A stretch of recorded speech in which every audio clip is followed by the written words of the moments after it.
Vamos a empezar la entrevista con la señora Mónica. Mucho gusto, señora Mónica. Mi nombre es Mayra Hernández. Yo soy quien le va a estar haciendo las preguntas. Ya habíamos hablado anteriormente en el Grupo Libertad.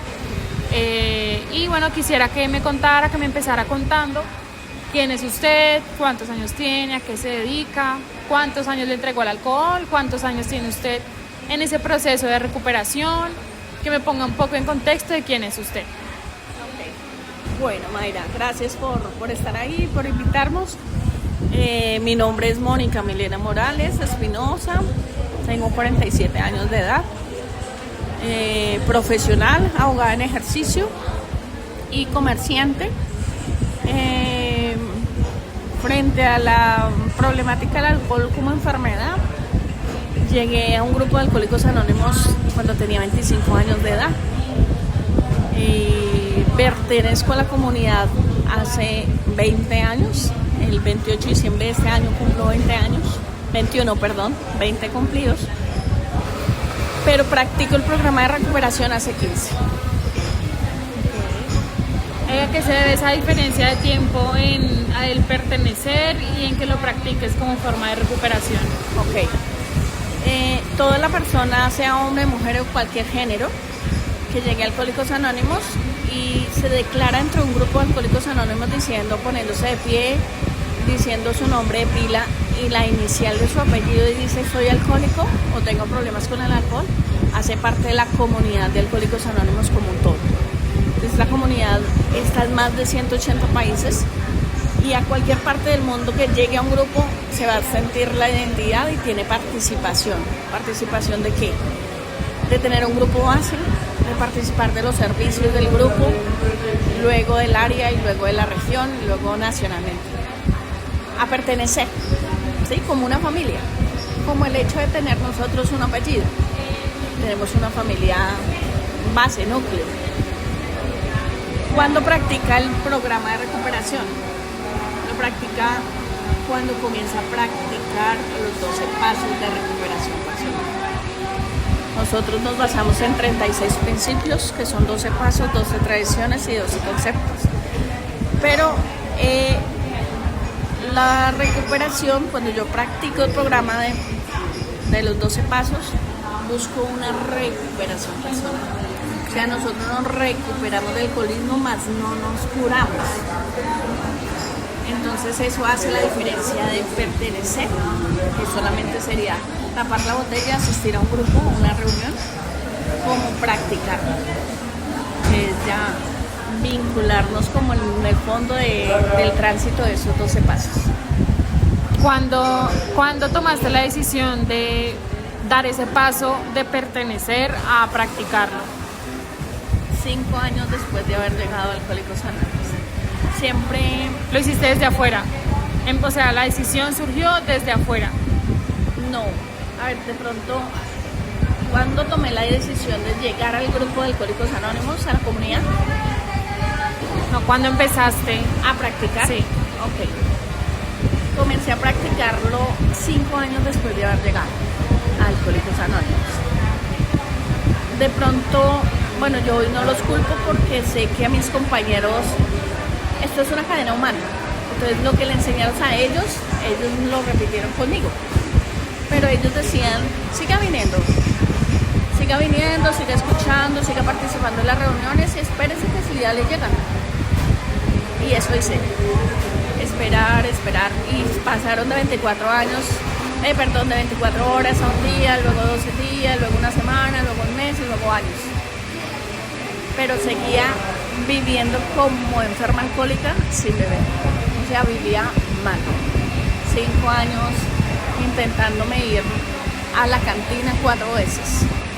Entre esos 5 años intenté quitarme la vida 2 veces y yo no bebía.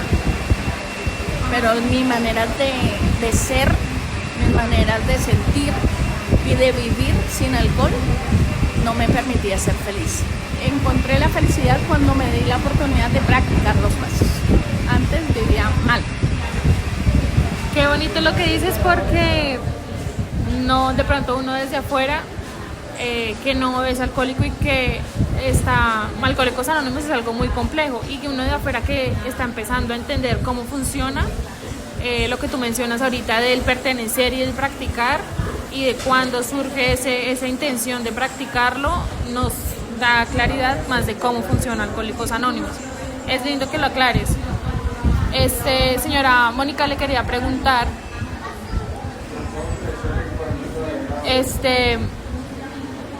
que por su mente cuando usted ingresó a Alcohólicos Anónimos, ¿qué pasó por su mente cuando se enteró que el alcoholismo era una enfermedad y no simplemente un hábito o una decisión? Bueno, generalmente en el diario vivir vemos o veía que no como enfermedad, sino en el diario vivir es el borracho, el degenerado, el que no sirve para nada. Recuerdo muy a menudo a mi mamá y me decía, claro, es que usted quién sabe con cuánto se revolcó. O sea, ella asociaba que yo bebía alcohol y que cada vez que bebía alcohol yo me prostituía. O sea, vendía mi cuerpo para conservar la acción, aunque no tenía nada que ver lo uno con lo otro. Pero entonces no se veía como enfermedad. Cuando yo llegué a un grupo de Alcohólicos Anónimos, porque me habían lagunado. Nunca me habían lagunado. Pero ese día me tomé 2 aguardientes dobles. Le pegué a un novio que tenía para esa época. Le quité un diente. Y llegué a la universidad normal. Yo era estudiante de Derecho en esa época. Y llegué con la misma ropa el día anterior, con media botella de aguardiente en el bolso. Y llegué cuaca de la risa. Yo, ¿cómo nos fue anoche? Y me dijo, se la embarró. Usted la cagó. Usted le pegó a fulano, bueno, y me cuenta la historia. Y yo le decía, ¿yo? Si es que ese hombre es alto, macajudo, alzaba pesas, que yo le iba a pegar. Pero cuando me muestran los videos en la discoteca donde habíamos estado, todo lo que ha pasado, pues efectivamente me di cuenta que sí. O sea, el cambio profundo de personalidad cuando estoy tomada y cuando no. Y eso me hizo buscar un grupo de Alcohólicos Anónimos. Entonces yo llego al grupo de Alcohólicos Anónimos. Bueno, y mi mejor amigo trabajaba en la rama judicial y él se emborrachaba y él se quedaba dormido en la silla. Mis vecinos también. Entonces yo decía, él es un borracho. Yo voy a ir a buscar ayuda para él. O sea, yo no tuve de primero a la aceptación que yo era enferma. Yo llegué a un grupo engañándome, buscando ayuda para mi amigo, no para mí. De hecho, asisto a las reuniones y me entregan folletos, al igual de pronto de los que te entregaron a ti. Y yo leía y yo les voy a hallarle a mi amigo, él es el borracho. Yo iba y se lo llevaba y me decía, ¿cómo mierda? Eso no es para mí, yo por ahí no voy a ir. Pero cuando comenzaron a hablar todos esos viejitos, porque cuando yo en mi época eran solo viejitos en Alcohólicos Anónimos, y yo decía, cuando yo esté viejita voy a llegar aquí. No, yo veía en ellos mi papá, mi mamá, todos eran viejitos, esto no es para mí. Pero cuando ellos comenzaron a compartir, yo decía, ¿será que algún día me vieron en la cantina? Sí, todo lo que ellos están contando lo he hecho yo. Cada vez que yo iba pasaba lo mismo. Entonces ahí descubrí, dije, uy, no, esta es la tal identidad. Alguien allá en ese grupo, habían 2 extranjeros, un cubano y un mexicano. Y el cubano tenía como 90 y de años y él era mi padrino, y me lo pusieron como padrino interino. Y él todas las noches me llevaba una botella de agua y me decía, mija, ¿cuándo? Porque yo llegaba en tenis. Cuando uno se va por la universidad, yo jugaba fútbol en la universidad, entonces yo llegaba en traje de universidad y cuando se terminaba la reunión yo me iba para la discoteca. No bebía, pero me iba para la discoteca. Él me entregaba una botella de agua y me decía, mija, acuérdese que usted no puede beber. Yo le dije, bueno, mija, entonces me iba. Entonces cuando comencé a sentir que ellos me habían visto, algún día habían bebido conmigo, yo no me acordaba, a sentir esa identidad, reconocí que yo estaba enferma. Y ahí fue donde reconocí que el alcoholismo era una enfermedad. No porque lo dijeran esos miembros o esos compañeros, sino porque había un folleto que se llama el Plan Nacional de Información Pública dentro de Alcohólicos Anónimos, y ahí dice que es una enfermedad y que está en 180 países, y que quien dice que es una enfermedad es la Asociación Mundial de la Salud. Entonces yo estoy enferma, entonces ya me explicaron, es que esto es como el que tiene azúcar en la sangre, diabético. El diabético no puede consumir dulce porque se muere, puede llegar a un coma diabético. Así pasa con el alcohol. No, la primera es la que emborracha. Y dije, bueno, entonces si el Aventril, pues no me la vuelvo a tomar.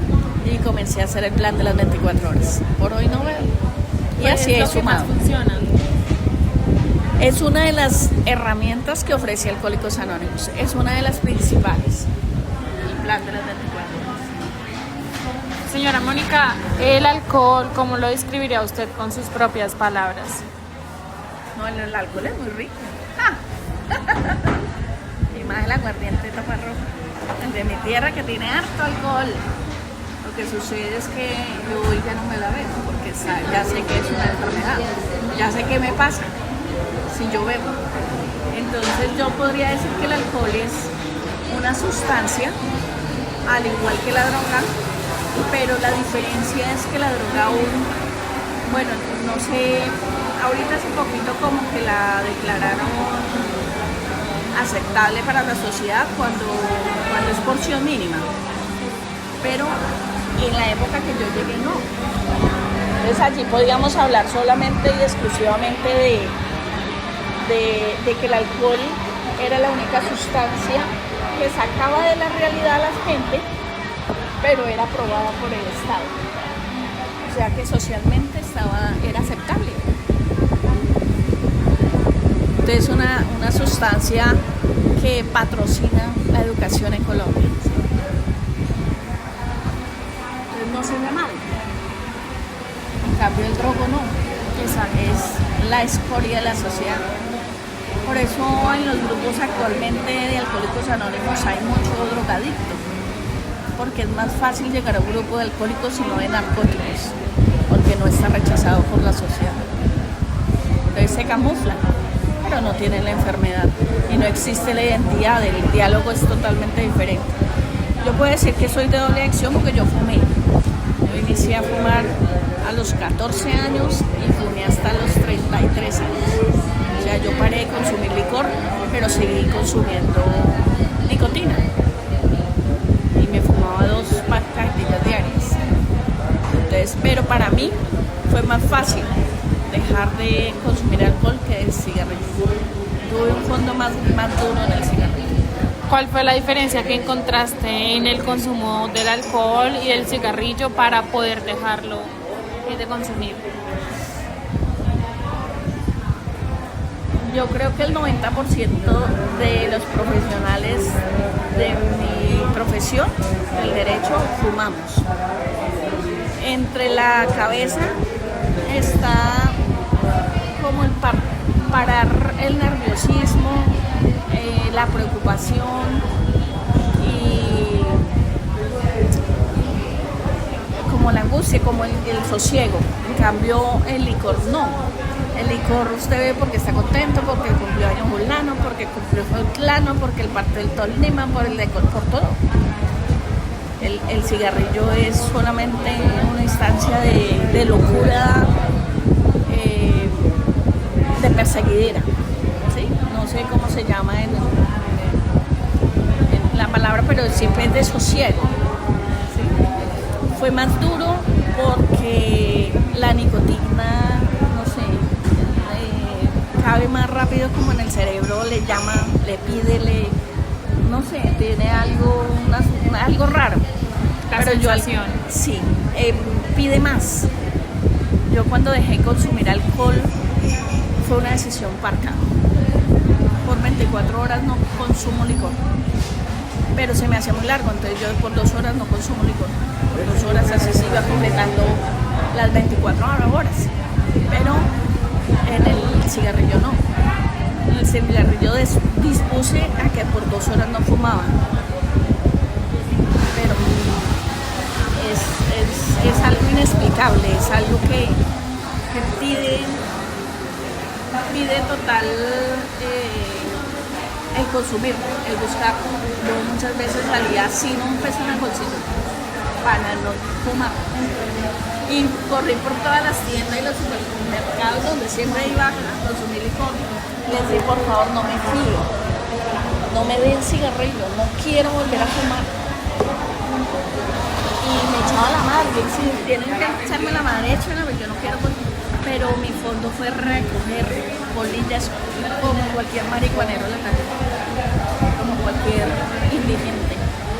O alguien dejaba un pite de cigarrillo, yo lo consumía como un indigente. Por eso yo le digo que fue más duro la nicotina que el licor. Es la droga más dura. Señora Mónica, ¿considera usted que el alcoholismo es una enfermedad, una debilidad de carácter, una decisión personal o algo que dentro de esas categorías no encaja del todo? Ok, como te decía anteriormente, el alcoholismo es una enfermedad, no lo decimos nosotros los alcohólicos ni en Alcohólicos Anónimos, sino es el sistema como tal, la Organización Mundial de la Salud. Entonces se toma como enfermedad. Si yo no hubiera estado entre Alcohólicos Anónimos y me hubieran hecho esta misma pregunta, yo hubiera dicho que era un vicio, porque no conozco la enfermedad, porque hay mucho desconocimiento en la sociedad frente a la enfermedad. Entonces hoy puedo decir que es un estilo de vida ser útil y feliz sin beber. Eso es el alcoholismo. Continuando con la línea, señora Mónica, ¿de qué manera cambió su forma de percibirse a usted misma cuando empezó a entender que el consumo del alcohol era una enfermedad? Uy, no, totalmente. La verdad fue que cuando yo llegué a Alcohólicos Anónimos no sabía ni siquiera quién era. Porque yo en la cantina era eufórica.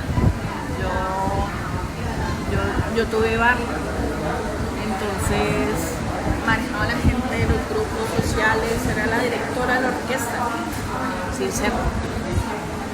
Y adicional a eso, siempre me ha gustado mandar. Soy matrona, pero no me gusta que me obedecieran, no me gustan las normas, y es una caracterización general en el alcohólico, no le gusta que le digan qué tiene que hacer. Por eso en Alcohólicos Anónimos todo es sugerido, tiene que, no existe. Si a mí me hubieran dicho cuando llegué que esto era que usted tiene que dejar por toda su vida, no, yo no me quedo. ¡Qué locura! Si me hubieran dicho que Alcohólicos Anónimos era con Dios por la religión, no me hubiera quedado, porque fue uno de los más resentimientos que tuve con la iglesia, fuera de mi mamá. Entonces me hizo que una de las cosas que aún conservo y que muchas veces me olvidan, como en ese momento, es que voy hablando y me doy en blanco la cabeza. Una de las cosas que más perdí fue la memoria, pero eso es consecuencia del alcohol. A mí me decían cantina en la universidad, o sea, bebía mucho y bebía como un hombre, porque yo siempre me relacioné con hombres, no con mujeres. Siempre tuve la idea de que cuando usted va a consumir, usted se va para la rumba y usted sale con mujeres, y generalmente la mujer no lleva dinero del bolsillo, lleva plata dos, y si el de la mesa enseguida le dice, oye, te tomas una, usted se la toma, pero después se siente comprometido y luego abre las piernas. Entonces eso siempre mis hermanos me decían, el día que usted vaya es porque el día que usted se acueste con alguien es porque usted quiere, no porque le toca por una botella. Entonces eso fue algo muy plasmado en mi cerebro, y yo siempre bebía con hombres, porque el hombre carga plata, y por la gracia de Dios para esa época yo ganaba muy bien, era la asistente del Contralor Municipal. Entonces, me ganaba. Entonces podía darme esos lujos. Y ya se me olvidó la pregunta. Por eso le decía, a ver, se me queda ahí. Ya no me acuerdo qué es. Me toca, por favor, me repites, me dices. No pasa nada. Te estaba hablando te preguntaba que si entendí que si de qué manera cambió la forma de verse a usted misma después de entender el alcoholismo como enfermedad. Ok. Sí, bueno, te repetía que yo no me conocía, no sabía quién era. Pensé que yo era la que mi mamá y mi papá me habían creado. La que va a la iglesia, la que es católica porque ellos iban, la que hace pataleta porque no le dan lo que ella quiere, la que le dicen hay que ir allí, Mónica va, o sea, la que ellos crean. Entonces, nunca tuve una identidad antes. Cuando llego a Alcohólicos Anónimos y comienzo a practicar los 12 pasos, eso es lo que me hace ver. Los 12 pasos de recuperación la idea de eso, el fin, es volver a Dios, al Dios real, no al Dios de la religión, sino al Dios espiritual, el que tú puedes creerle y saber que existe y que sin Él no hay nada, y que nada es mío, que todo es gracias a Él. Yo aquí lo único que hago es administrar todo los dones que Él me ha dado. ¿Sí? La parte del alcoholismo es emocional. El primer síntoma es el que yo me emborracho, que no puedo parar, pero el fin como tal no es eso, es qué está pasando por acá y cuáles son los sentimientos que me hacen beber. Y eso lo descubro a través de los 12 pasos. Entonces ahí porque mi nombre es Mónica, porque yo nací en hija de Leopoldo y Araceli, que me gusta y que no me gusta, cuántos lunares tengo, porque me corresponde una de las tareas, es hacerme un espejo del modo de mirar qué tengo y qué no tengo y aceptarme. A mí nunca me gustaron los lunares. Y yo antes de llegar a Alcohólicos Anónimos me los arrancaba. Y una de las primeras tareas que me mandó el padrino fue eso, mírese cuántos lunares y acéptelos. Y si le toca llorar, llore. Y si le toca paletear con una niña de 3 años, hágalo, pero acéptese. Entonces usted no tiene más, no le van a dar más, no le van a quitar. Bueno, y así con muchas cosas, las piezas dentales, el cabello, las canas, todo eso, todo, esa aceptación. Y luego comenzar a través del grupo, aprendemos que allá encontramos en otro compañero, en otra compañera a mamá. ¿Cómo? No porque tenga la misma edad, no porque se llame igual, no, sino porque las acciones de ellos son muy parecidas a mamá. Entonces, ¿cómo acepto a esa mamá dentro de mi grupo para cuando salga y llegue a mi casa, acepte esa que hay en la casa? Porque las cosas no se quedan dentro del grupo, es para aprender a vivir afuera. Entonces nos enseñan allá en el grupo. Entonces, a veces, muchas veces no podemos ni una escoba. Yo me acuerdo que yo toda la vida tuve empleada de servicio y se comía lo que yo quisiera. Cuando yo me fui a la universidad, cuando paré de beber, yo estudiaba aquí en la cooperativa y cuando yo comencé mi alcoholismo, yo me retiré de la universidad. Yo en sexto semestre quedé embarazada, mi mamá me casó, mi papá me casó porque estaba embarazada, tuve mi hijo y a los 6 meses me separé. Pero ya llevaba, cuando ya paré mi consumo, yo dije, yo no me quedo acá, yo me voy y me fui para el Espinal a vivir. Yo no sabía lavar una toalla, yo no sabía lavar un calzón, no había nada, porque yo era la niña bonita de la casa si yo bebiera. Y me correspondió comenzar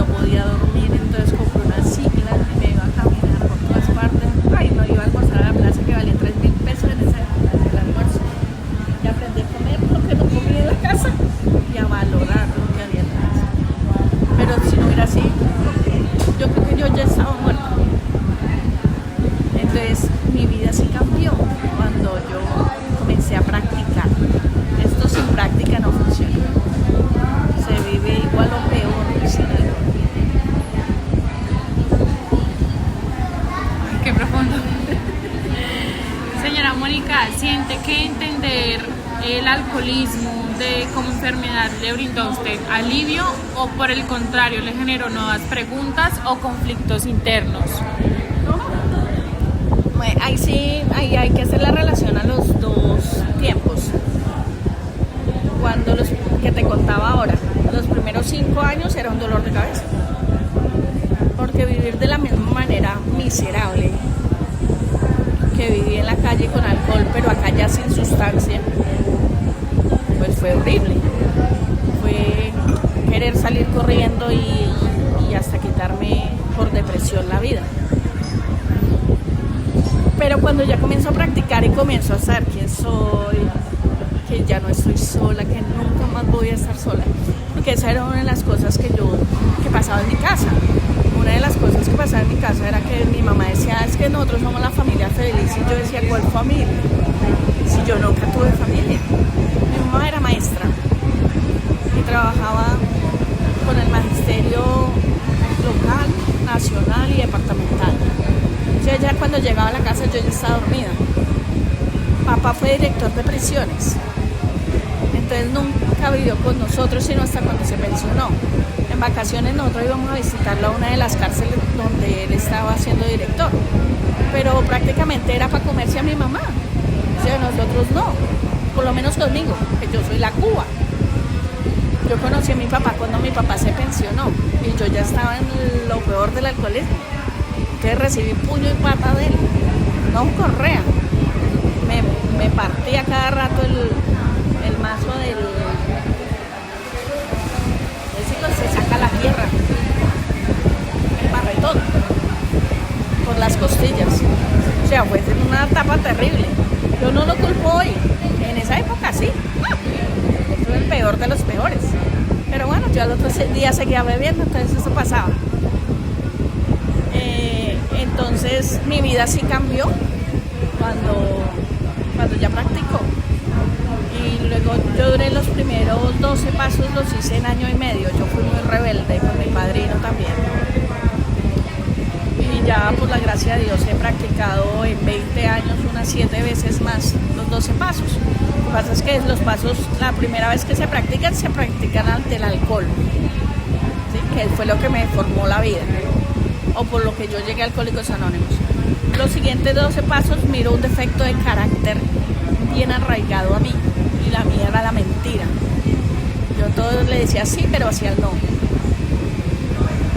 Algo muy casual con los lapiceros, que lo descubrí en la universidad, no sabía, y es que un día llegó un parcial de la universidad y un doctor que ya murió, se me acabó la tinta, y cuando se me acaba la tinta, pues yo le pido al profesor, doctor, hágame un favor, facilíteme el lapicero, que se me acabó la tinta para seguir con el parcial.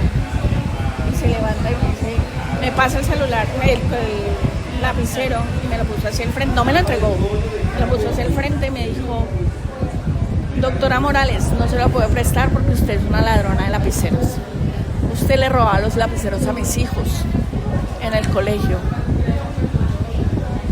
Por eso no se lo presté y se sentó. Y yo decía, yo le robaba ¿a qué horas? O sea, yo era cleptómana y no sabía. Claro, y después del parcial alguien me facilitó un lapicero. Yo terminé con el lapicero, un lápiz, no me acuerdo. Pero luego me senté porque tenía muy buena relación con ellos. Y me senté a preguntarle quiénes son sus hijos. Cuando ya me contó, ay, claro, mi mamá nunca estuvo, entonces mi mamá nunca me dijo, este lapicero no es suyo, devuélvalo. Y si no, lo doy en una garrotera. No, entonces para mí era algo muy normal. El ir al tía, y me encantaban unos borradores que vendían de colores y muñequitos, y yo me los echaba al bolso. Y yo no los pagaba, mi mamá nunca pagó eso, y yo llegaba allá y nunca me dijeron, ¿usted de dónde sacó esto? Entonces para mí era normal. El ir a la tienda por la leche, vaya por la leche, y nunca me pidieron las vueltas, y yo me las quedaba, entonces sí me compraba dulces. Pero ahí eso deformó mi personalidad con el tiempo, en muchas partes de mi vida. Entonces eso hizo que supiera que cuando llegué a Alcohólicos Anónimos, el alcoholismo era solo un síntoma. Esto es emocional. Que hay otros fotos más profundos que el por qué una persona se vuelve alcohólica como yo.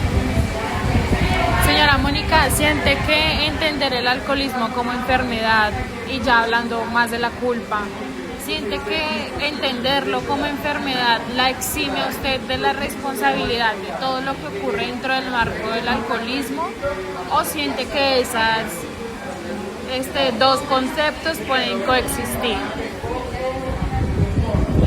Cuando yo llegué a Alcohólicos Anónimos, sin practicar pasos, sin tener un padrino, siempre todo el mundo tuvo la culpa y no yo.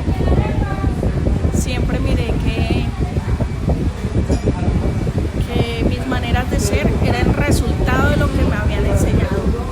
Entonces, siempre es que por su culpa yo hice, por su culpa no llegué, por su culpa me emborraché, por su culpa le eché la madre, siempre fue mirar hacia afuera. Siempre le eché la culpa más a mi mamá que a mi papá. O sea, yo llegué con un resentimiento muy profundo por mamá. Porque a mí me sucedieron cosas estando muy pequeñas y pues estando una niña de 3 a 5 años, ¿qué conciencia tiene? Nada. Está esa voz y a mano de papá y mamá. Entonces, ¿quiénes eran los responsables? Ellos. Antes de practicar los 12 pasos. Sí, siempre. Siendo activa en el alcohol y siendo no activa en el alcohol, ya participar en otro grupo. Pero pues después de que practiqué mis 12 pasos y hablamos de la culpa, a través del padrino comprendí que ninguno había tenido la culpa, que la única responsable era yo. Porque no conté, no dije, guardé silencio. Fue una de las partes emocionales que siempre operé, que era guardar silencio, aislarme, no decir nada, no decir no me gusta, las cosas no son así, yo pienso esto, sino sentirme sometida y luego culpar y beber. Es un círculo vicioso. Sí, claro, sí, porque es más fácil mirar hacia afuera que hacia adentro. Es más fácil decir usted toda la culpa y señalar. Cuando uno está hacia el otro, tal vez hacia adentro y uno hacia Dios. ¿Quién es más culpable? ¿No? La única responsable fui yo. Y eso es lo que nos lleva los 12 pasos de recuperación. A dejar de echar culpa afuera, mirar, decir, reconocer si la responsable fui yo. Yo me sentía sola, yo me sentía la mujer más miserable del mundo por muchas circunstancias que me pasaron estando pelada y adolescente, pero siempre busqué un culpable afuera para no responsabilizarme de mis actos. Alcohólicos Anónimos me lleva a decir no son ellos, es usted la responsable, pero ya no puede hacer nada, ayer ya pasó, esto es por 24 horas por hoy. Entonces no olvide el pasado, porque quien olvida el pasado tiende a repetirlo, pero sí recuérdelo para que no vuelva a caer allá y aplique 24 horas por hoy, el plan de los 24 para adelante. Mañana no existe, viva el hoy. Dice un compañero estos días, decía este compañero que otro compañero le había dicho: compre una retroexcavadora y quite todos esos edificios y esas casas que tiene allá dentro de su mente, para que le pueda ver, para que pueda ver más allá. Eso hace un alcohólico, crearse, imaginarse y luego decir que todo es cierto. ¿Sí? Entonces sí es un enfermo mental. Por eso no somos iguales a otras personas que son normales. Señora Mónica, continuando con las preguntas, antes de que usted iniciara su proceso de recuperación, ¿cómo se sentía frente a su consumo con el alcohol? Antes de ingresar a Alcohólicos Anónimos. Una chimba. Rico. Yo bebí desde los 14 años. Yo bebí a los 9. Me hicieron la primera comunión y yo veía que todos los adultos consumían licor. En la fiesta hubo whisky, hubo ron, hubo aguardiente.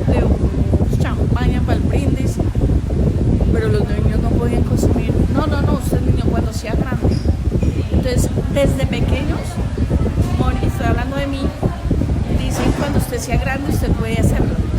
Entonces yo quiero ser grande. Pero la curiosidad mata al gato. Todas las botellas y todo lo dejan en la cocina, a una altura donde un niño lo puede coger. Entonces la ociosidad, oiga, ¿qué será eso? Era recoger los cuchos. Y con el cucho me emborraché, la primera borrachera.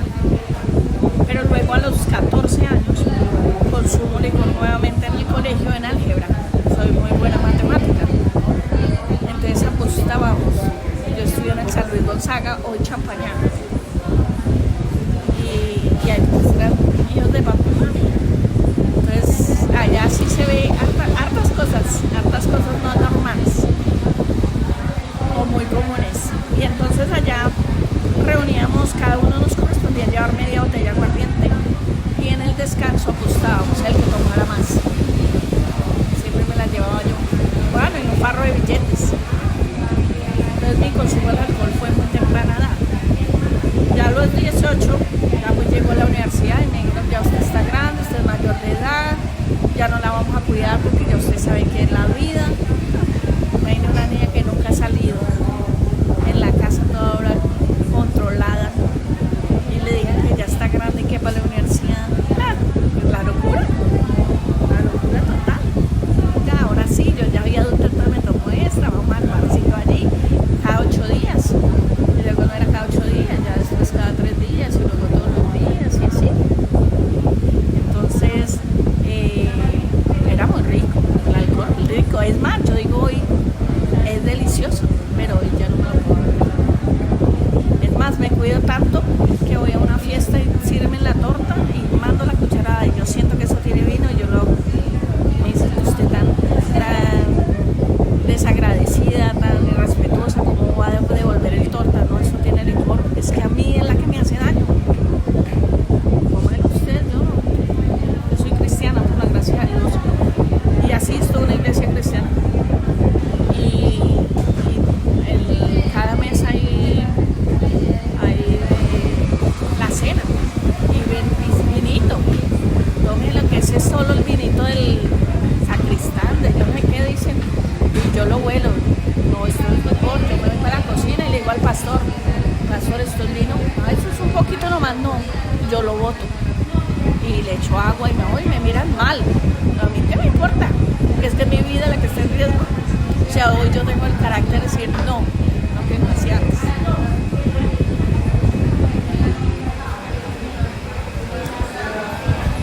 Cuando en medio de su etapa de consumo experimentó sentimientos de culpa, con sus propias palabras, ¿cómo lo podría describir? En mi consumo, claro, todas. Sí, pobrecita yo, porque a mí, ¿qué hice yo? Siempre me puse en una incapacidad de control y de autoestima demasiado baja. Entonces sí, la culpa existió. Ahorita con lo que me dices, puedo entender que la culpa que sentías era principalmente hacia ti. Sí. Cuando sentías culpa por todo lo que conlleva el alcohol, ¿eso te motivaba a intentar salir de ahí o te hacía otra vez seguir consumiendo? Nunca pensé en parar, nunca. Yo tuve 2 fondos bravos. Yo casi no paso por esta calle, no me gusta. Recuerdo mi pasado. Y es que, no, pues yo nunca pensé que yo hubiera sido alcohólica, empezando por ahí. O sea, a mí me pasan cosas, pero yo no, alcohólica no. ¿Sí? El desconocimiento. Entonces, por ejemplo, generalmente un fondo en una mujer que se quiere. Yo fui violada, me fui a una rumba con mujeres de la infancia. Algo así que me acuerde. Por allá había una rumba en la 9ª con 7ª, Bar 9. Nos fuimos. Y yo estoy más que segura, no, la verdad fue que a mí me correspondió ir a la clínica porque me escopolaminaron y yo amanecí en una residencia aquí después de San Andrésitos, no San Andréxito. Sí. Cuando yo me desperté, yo lo primero que eché de mano fue a la vagina y encontré. Yo me puse a llorar, Dios mío, yo con quién llegué aquí, a mí qué me pasó. Yo me bañé, lloré, pataleé, salí a la recepción y dijo, su esposo se acabó de ir. Mi esposo, ¿qué fue putas? ¿Quién? Y yo me fui para el hospital. Y en la clínica iba que me hicieron exámenes de SIDA, de todo eso, y por la misericordia de Dios, no. Pero yo salí de allí y había una integración de la universidad en un examen, finca de un mafioso. Y ya se habían ido nuestros compañeros. Y yo nunca pensé irme para casa y dejar de beber. Jamás pasó. Yo me fui para allá, para el sitio y seguí consumiendo licor. Y la culpa siguió. Entonces nunca fue parar, siempre fue consumir. Seguir consumiendo. Hubo en medio de ese ejercicio de consumir alcohol, intentó justificar su consumo para reducir la culpa.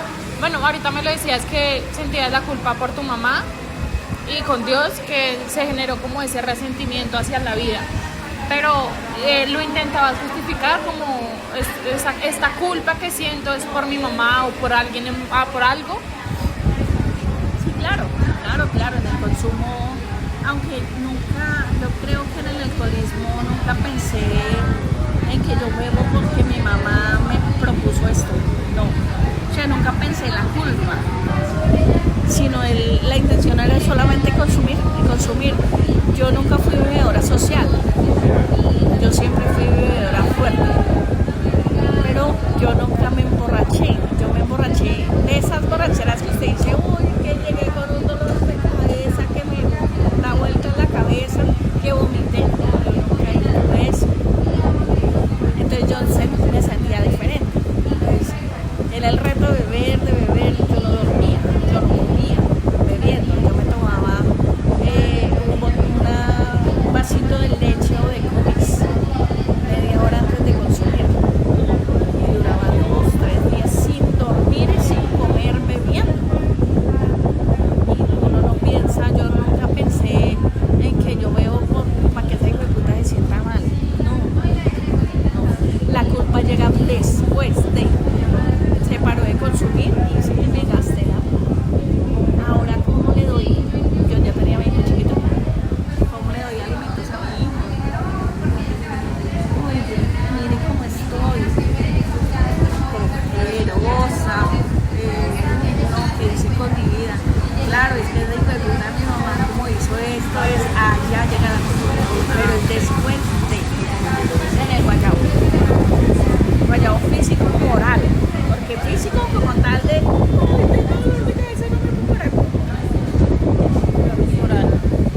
moral. Dicen acá.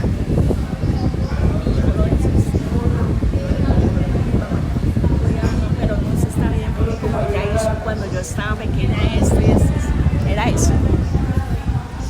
Señora Mónica, ¿considera que el alcoholismo modificó su identidad o siempre fue usted la misma persona? Totalmente diferente. Es otra. Totalmente.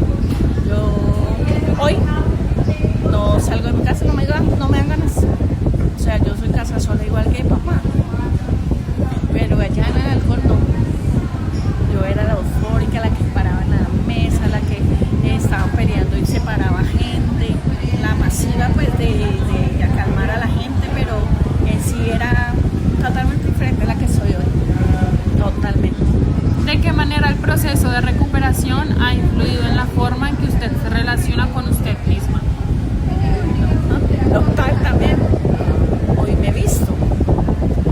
Yo en mi proceso, en mi alcoholismo, yo me vestía como un niño. Yo fui violada desde los 3 hasta los 5 años por alguien cercano a casa. Entonces lo que hizo eso fue reprimirme para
ha cambiado la manera en que usted se relaciona con las personas cercanas desde que inició su proceso de recuperación? Bueno, eso sí fue un plan diferente. Es más, a pesar de que hoy pueda decir que a través de 24 y cumplo meses, años, y lleve estos 20 años, no ha sido fácil. Ese es un proceso diferente. El 9º paso nos lleva a hacer reparaciones. Pero decirle a alguien que usted se equivocó, que me perdone, no es fácil. Pero hay que hacerlo. Entonces, con las primeras personas que yo lo hice fue con papá. Bueno, papá fue una equivocación, la verdad. Yo he sido muy desprendida, muy dechavetada con mis cosas personales. O sea, yo no guardo, yo no escondo nada. Entonces hice el inventario escrito y la agenda la dejé sobre la mesa. Y mi papá llegó un día y la vio y la leyó. Mi papá es católico, pero de esos romanos. Y se la llevó al cura. Y el cura conocía de Alcohólicos Anónimos, por fortuna. Entonces le dijo, eso se llama un 4º paso. ¿Y usted quién lo mandó a abrir ese cuaderno? ¿Usted por qué, chismoso? Si a usted no le dieron autorización. Pero bueno, ya lo vio. ¿Usted qué tiene que decir de eso? Yo ahí lo culpaba. Yo ahí lo responsabilizaba de una cantidad de cosas de mi vida. Ahí lo culpaba terriblemente. Y como usted ya lo vio, usted tiene que comenzar a trabajar conmigo, comenzar a trabajar con el cura. Y él hizo algún inventario igual que el mío. Y después tuvo la fortuna de decirme, Mónica, necesito hablar con usted, siente en la sala. Y me contó lo que le estoy contando. Y le pido perdón por esto, perdóneme por esto, porque yo no estuve, porque dejé de hacer, porque nunca me di cuenta.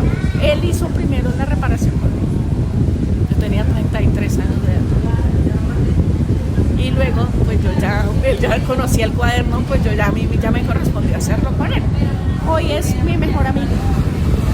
Hoy hablo con él como si hablara con, no sé, como con una amiga.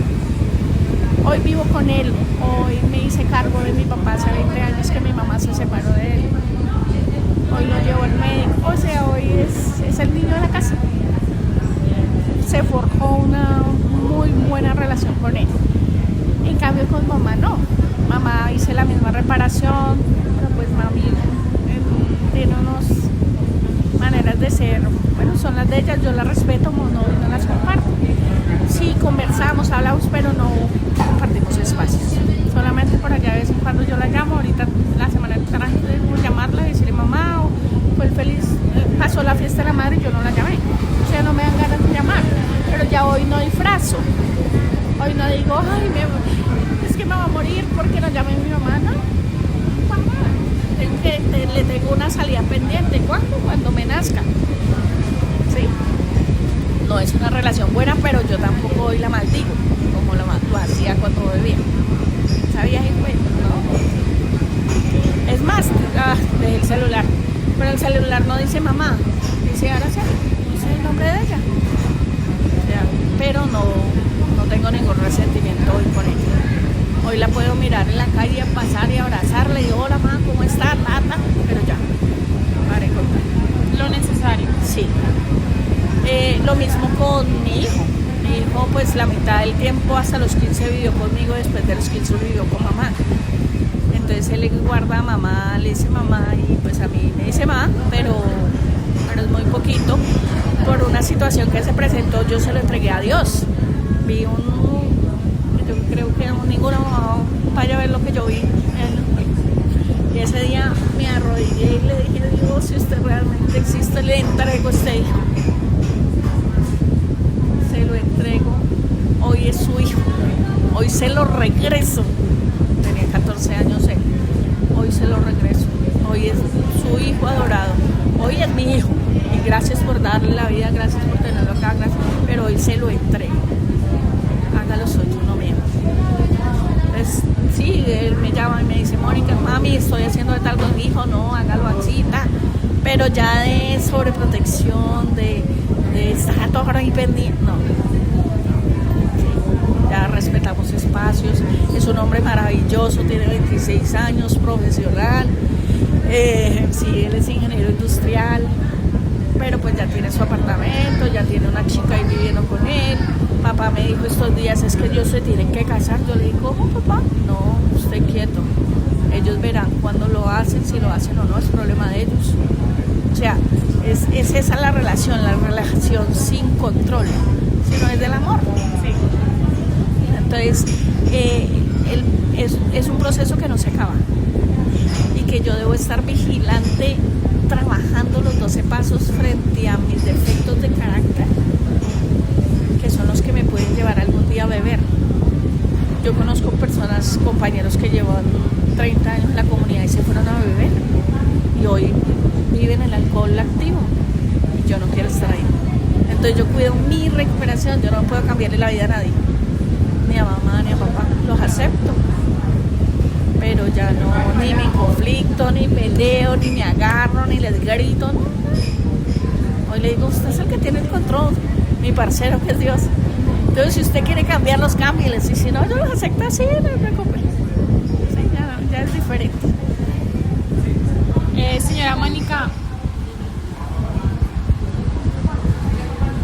¿siente que las personas de su entorno la ven a usted de manera diferente ahora que está en ese proceso de recuperación?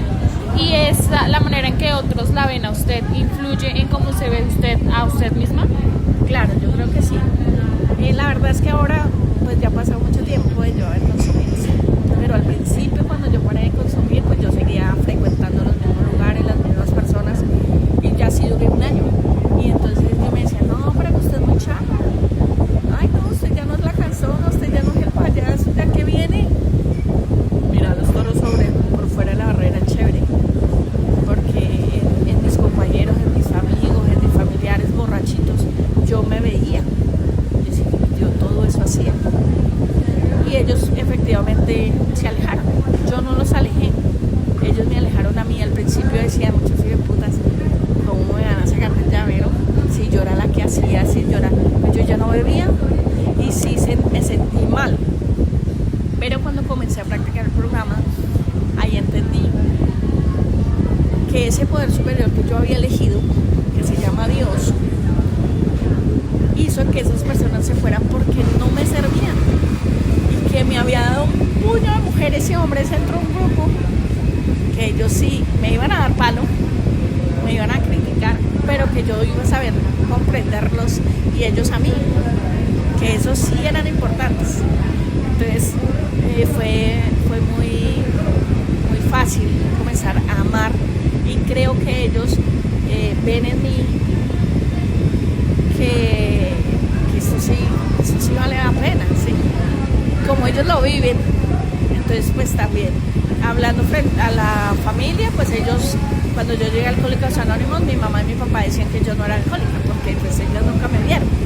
Pues entonces yo me comía un tomate y una tostada, apenas llegaba. Y el cuarto de ellos era el final, y el mío el primero. Entonces yo me asomaba así y le decía, hola, mamá. Yo nunca me di cuarto. Ellos no notaron mi enfermedad. Pues no la palparon, solamente cuando me volaba de noche y me pillaban, porque les echaba gotas para que durmieran y no dormían. Entonces cuando llegaba me encontraba la puerta cerrada y me tocaba meterme por un roto y me daban unas paleras. Y ya era mía. Yo tenía 20. Yo creo que mi alcoholismo bravo fue de los 18 a los 25. Yo ya era una vieja. Mi papá me vertía en sangre los brazos y yo me iba con mis esqueletos para la universidad a sacar cosas que me han pegado. Y luego llegaba borracha otra vez. Es una locura total. Entonces sí, hoy por ejemplo voy a un juzgado. Los juzgados yo también participé en la rama judicial, también fui funcionario judicial, pero no me gustó y yo me fui. Pero mis compañeros que me vieron borracha, que vivieron conmigo y todo eso, ellos decían, Mónica, usted está totalmente diferente. Entonces, si ellos notan, creo que notan la diferencia de no beber, de no consumir, y más de no consumir es de practicar los pasos. Por eso esto es para toda la vida, no es por toda la vida, porque no se hacen una vez 12 pasos, no, es constante. 12 pasos se terminaron y volver, porque los defectos de carácter siempre van a estar. Lo que hace